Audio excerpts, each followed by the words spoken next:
Bonjour tout le monde, très heureux de vous retrouver pour une nouvelle émission, l'invité du mercredi. Une nouvelle fois, ce sont les invités du mercredi, ils sont deux. Ils viennent nous parler de la 18e, je vais y arriver, édition du film documentaire qui se déroule sur le plan national. Et pour en parler, justement, j'ai le plaisir de recevoir Paul Ripoche. Alors Paul, vous êtes le directeur de la médiathèque, vous êtes chez vous ici, vous avez l'habitude. Et un petit nouveau, si l'on peut dire, Christophe Hamelin, qui est responsable de la programmation Sportica. Donc si vous êtes là, c'est pour nous parler de la programmation du film documentaire. On va commencer par Paul avec la médiathèque. Alors qu'est-ce que vous avez de beau à proposer, Paul? Alors nous, on présente deux documentaires qui sont très différents dans leur thématique. Un premier qui s'appelle Le potager de mon grand-père, que nous allons diffuser donc en après-midi, le jeudi 23 novembre à 14h30. Alors le pitch de ce film documentaire, comme on dit? Alors il s'agit en fait il y a deux personnages principaux dans ce documentaire, un vieux monsieur et son petit-fils, qui est lui-même en fait le réalisateur du film, qui s'appelle Marc Esposito. Et la thématique du film en fait, c'est de filmer son grand-père en train de réaliser son potager de façon extrêmement moderne aujourd'hui parce qu'il n'utilise pas de pesticides, il recycle ses graines, enfin il a toutes les techniques traditionnelles. Donc des méthodes ancestrales qui reviennent à la mode. Voilà, mais qui pourtant nous fait bien comprendre qu'à une époque c'était un ringard quand même ce vieux monsieur, et aujourd'hui ça devient un avant-gardiste. Donc c'est assez intéressant ce renversement. Et puis il y a aussi quelque chose de très affectueux, très sensible. C'est un duo, il est tout seul sur le documentaire, ou c'est un film où on raconte ce qu'il est en train de faire? On voit vraiment le grand-père en train de travailler la terre sur un an d'ailleurs.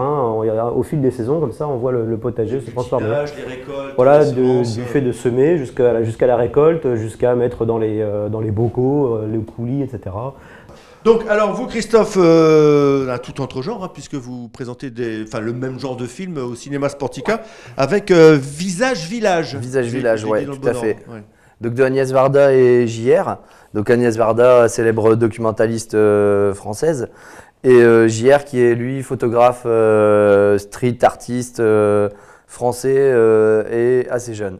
Et donc dans ce film, dans ce documentaire, ils vont s'amuser à monter dans la camionnette de JR, son atelier laboratoire, et à sillonner les routes vicinales pour rencontrer des gens dans les villages, et discuter avec eux et le cas échéant les prendre en photo et égayer le village par des portraits géants de JR. Qui mettent sur les façades des maisons, c'est ça? Ouais, voilà. C'est un film, c'est un documentaire qui a été primé, vous me disiez.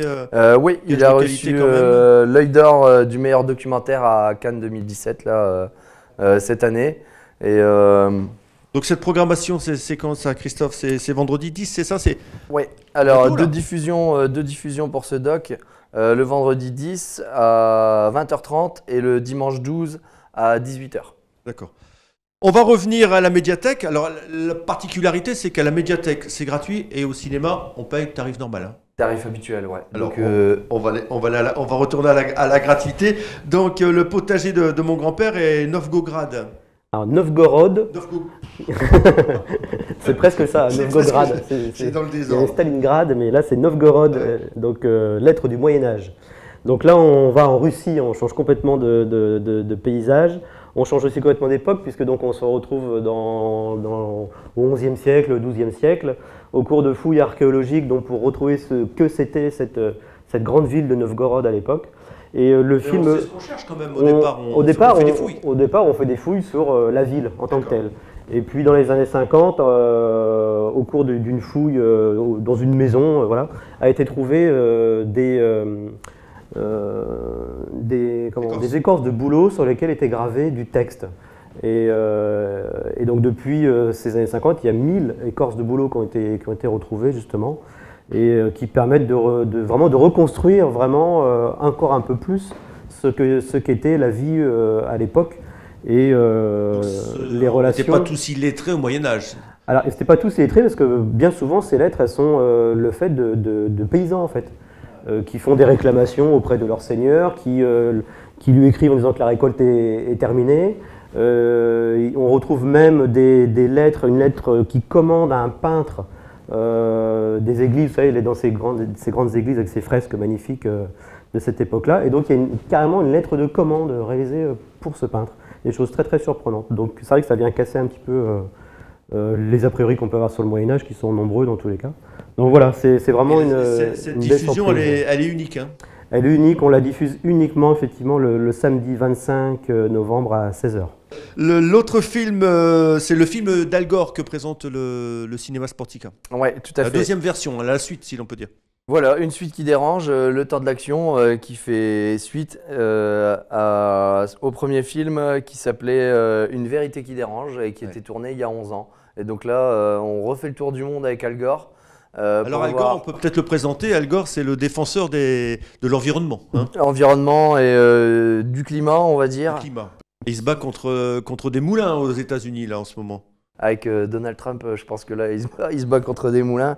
Et donc le film, il revient sur 10 ans après son premier film, donc où il dénonce. Et là, il refait le tour du monde en montrant ce qu'il a dénoncé. Que Est-ce que ça s'est amélioré ou ça a empiré? Ouais, ben, ça part plus. Il y a 10 ans, tout le monde pensait que c'était des films catastrophes. Et en fait, aujourd'hui, on se rend compte qu'il avait raison sur beaucoup de choses qui se sont passées. Ok, on va simplement rappeler les dates des projections. À la potager de mon grand-père, on va commencer par la médiathèque. Donc le jeudi 23 novembre à 14 h 30. Voilà, et donc Novgorod, lettre du Moyen-Âge, le samedi 25 novembre à 16 h. Ok, et au cinéma Sportica, c'est des projections multiples, hein, doubles. Hein. Oui.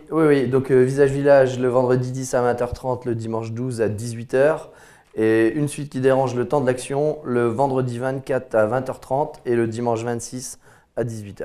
Un petit mot sur cette programmation, on va terminer avec ça. C'est une programmation que vous avez choisie, Paul? Oui, tout à fait. Donc notamment pour les lettres du Moyen-Âge, ça s'inscrit dans toutes les actions que l'on fait là jusqu'à la fin de l'année sur la thématique du Moyen-Âge, tout simplement. Et vous, Christophe? Visage Village, c'était pour faire suite à un premier doc que j'avais passé au cinéma sur le street artiste Banksy qui est venu taguer à Calais d'ailleurs il y a un an ou deux. Et une suite qui dérange, c'est la continuité d'un film documentaire que j'avais passé il y a très peu de temps qui s'appelait Déclic de conscience. Donc vous êtes totalement investi dans cette programmation. Tout à fait. Messieurs, merci beaucoup. Et puis, bien évidemment, rendez-vous à la médiathèque pour le mois du film documentaire, la médiathèque, et au cinéma Sportica. Merci beaucoup. Merci. Allez, salut à tout le monde.